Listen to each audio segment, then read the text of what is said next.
Well, certainly, if you want to look at things just from pure military aspect, you've heard American officials, other officials talking about the level of damage that was inflicted on the Iranian regime in the past 3 weeks. There's no doubt about that. The Iran regime itself admits that.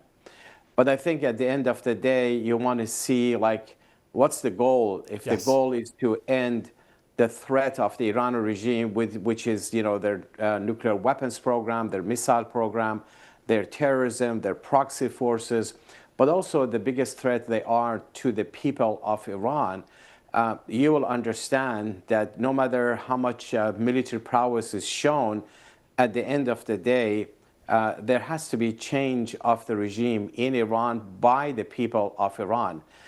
Obviously, the bombings could definitely weaken the regime, but they will not lead to the fall of the Iran regime. I think the past 3 weeks proved that this notion that the regime is just going to collapse under the weight of the bombings has proven wrong. We never believed in that, and we have always insisted that change has to come from within.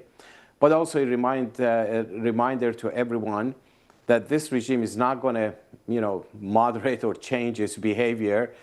This regime is built on terrorism and weapons of mass destruction and the killings inside Iran. That's why the successor to Khamenei, his son, is as radical and as terrible as his father is, and all the other commanders of Revolutionary Guards that are replaced. They're replaced by their own peers. So that's why I think the focus should really be on the force for change in Iran, the Iranians who have been fighting this regime for over 47 years. How are people in Iran doing right now, and are they preparing for a real political revolution?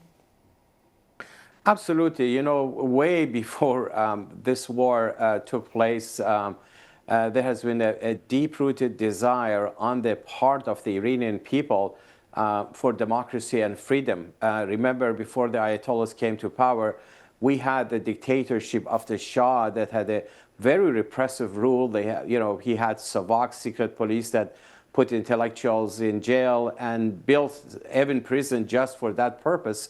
And single party rule. He dissolved all the political parties, saying it's only my party.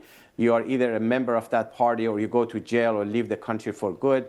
It was extremely corrupt. A lot of the people, majority of the population were poor, whereas his family and the entourage around him were building a lot of money. That's why we had a genuine revolution for democracy. Too bad that revolution was stolen by the clerics. And it took a while for the people to realize exactly what the mullahs are up to and what their agenda is. And that's why since 1981, there has been very deep-rooted resistance against the Iranian regime, led by the organized force in Iran known as the MEK, Mujahideen Khalqi MEK.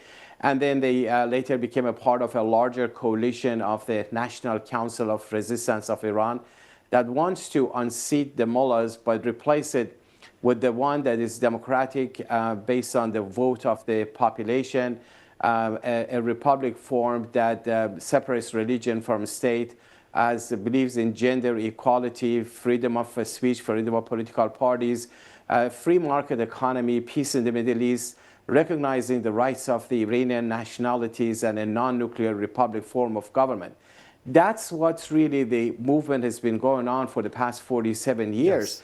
But most recently, you have seen several rounds of major uprisings in Iran since 2017 that people want change, and they're willing to sacrifice their lives in order to see political freedom in Iran. Very well said. This is clearly a profound, defining moment, not just in Iranian history, but in the regional history of the Middle East. And Alireza, I thank you for joining us to talk all about it. Well, I appreciate that. And I want to just add one more point, Riley. In order to, after the fall of the Ayatollah, the big question comes, what's next? And, our leader, Mrs. Maryam Rajavi, she introduced the provisional government whose job would be for 6 months to set up for free and fair elections. that would lead to the formation of a National and Constituent Assembly. And that assembly will draft a new constitution, will appoint a new interim government. And then within that 6 months period, you operate the country based on that 10-point platform that she had introduced. And relying on the population, the local councils. Yeah, they have got all of the plans in details ready to go. So you have a force for change. You also have the parliament in exile and the provisional government that has planned for the future of Iran. And interestingly, this time the fight for freedom is led by a woman and a generation of women. That's a sharp contrast to the theocratic rule of the mullahs, that is misogynist to the core, and was also very different than the monarchical dictatorship that relied heavily on a male dominance. Very interesting point to end on. Alireza, thank you again. Thank you so much. Always a pleasure.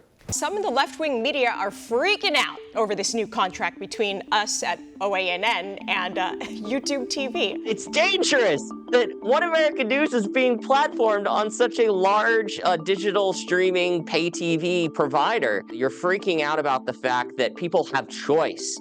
You know, like people can't be allowed to hear what they have to say. OAN is not the only channel on YouTube TV. There's like dozens of them. So if you don't like what's being said here, we hope you stay, but there's many other things going on in the world. This is how the left operates, Alicia. They operate in censorship. They don't believe in choice and letting people do their own homework. This is the way the authoritarian left works. They don't believe in choice because they don't like the fact that we don't live in the 1960s anymore with 3 networks in your local newspaper. We have to respect freedom of the press, the First Amendment, free speech. Remember that. I want to begin tonight by welcoming and thanking all of our new viewers on YouTube TV. Overnight, One American News welcomed a potential 9.4 million new viewers on YouTube TV. So on behalf of everyone here at OAN, welcome to One American News. We are incredibly excited to have you. This will allow all YouTube TV subscribers to enjoy 16 hours of live news coverage every single day, as well as all of AWE's lifestyle, travel, and family programming, and it will be available in YouTube TV's baseline package. Now, the Vice President and Global Head of Media at YouTube, Justin Connolly, said this about it. Our goal has always been to provide our subscribers with a wide range of content, which is why we're excited to bring One American News to YouTube TV. This partnership gives One American News access to our growing audience, while also giving our subscribers even more choice when it comes to news and entertainment. And we here at The Real Story are extremely grateful for the opportunity to now reach a wider audience. And we're also grateful for the time you give us each and every single day. And we're excited for the future at this amazing network.